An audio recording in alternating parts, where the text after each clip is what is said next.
আসসালামু আলাইকুম রহমতুল্লাহ। ওয়ালাইকুম আসসালাম ওয়া রাহমাতুল্লাহি ওয়া বারাকাতুহু। ভাইজান, আপনি তো দীর্ঘদিন সৌদিতে ছিলেন। হ্যাঁ, তো সৌদির খেজুর আর আমার এই খেজুরের মধ্যে আপনি কোনো পার্থক্য দেখতে না কোনো পাচ্ছেন? পার্থক্য পাইনি বলে আবার এসেছি। আপনি তো অনেকগুলো ফটো আমাকে দেখালেন। হ্যাঁ, আগেও নিয়ে গেছি। তো হ্যাঁ, ভাই, কি আবার কি খেজুর আপনি নিলেন বর্তমানে? এই যে নিয়েছি ৩ রকম আইটেম নিলাম এখন বর্তমানে। শুক্কারি মুফাত্তাল নিলেন, হ্যাঁ, শুক্কারি ড্রাইটা, হ্যাঁ, রাবিয়া নিলেন, রাবিয়া আর নিয়েছি। কালমি বা সাফাবি নিলেন। হ্যাঁ, আর আমাদের মনিরুল ভাইও আলহামদুলিল্লাহ সেম মাল নিল, শুক্কারি, সাফাবি আর রাবিয়া। তো খেজুর নিয়ে ভালো লাগছে তো? হ্যাঁ ভাই, খুব ভালো। আলহামদুলিল্লাহ খুব ভালো লাগছে। সেম কোয়ালিটি পেয়েছি বলে আবার এসেছি। ইনশাআল্লাহ আবার আসবো। হ্যাঁ, আমরা ইনশাআল্লাহ এই ইনশাআল্লাহ। সৌদের খাদ্য প্রথম খাচ্ছি এখানে।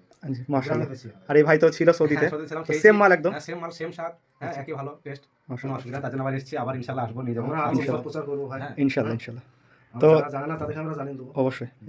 তো আপনারা অর্ডার করতে যোগাযোগ করবেন। এই যে এটা হচ্ছে আজওয়া, এটা হচ্ছে আজওয়া, একদম সৌদির মতো সেম কোয়ালিটি, ভাইয়ের মুখে তো শুনলেন। এটা মারিয়াম, এটা হচ্ছে রাবিয়া, রাবিয়া ছোটো সাইজটা। এটা হচ্ছে মাবরুম, এটা মাবরুম। এটা হচ্ছে শুক্কারি ড্রাই মুফাত্তাল। আর এটা হচ্ছে কালমি বা সাফাবি। আর এটা হচ্ছে আম্বার। আম্বারের সাইজ তো দেখতে পারেন, একদম প্রিমিয়াম কোয়ালিটি। সৌদিতে যারা থাকে তারা এই মানে খেজুরটি গাছে ধরা দেখতে পায়। হ্যাঁ, তো এই সমস্ত খেজুর পেয়ে যাবেন ইনশাল্লাহ ঘরে বসে, ভারতের যে কোনো প্রান্ত থেকে। আরও দু রকম খেজুর আছে, তো এগুলো এখন ফ্রিজের মধ্যে আছে। মেটজুল ও মেটজুল আছে, আর আপনার শুক্কারি রুতাবটা আছে, সফটটা।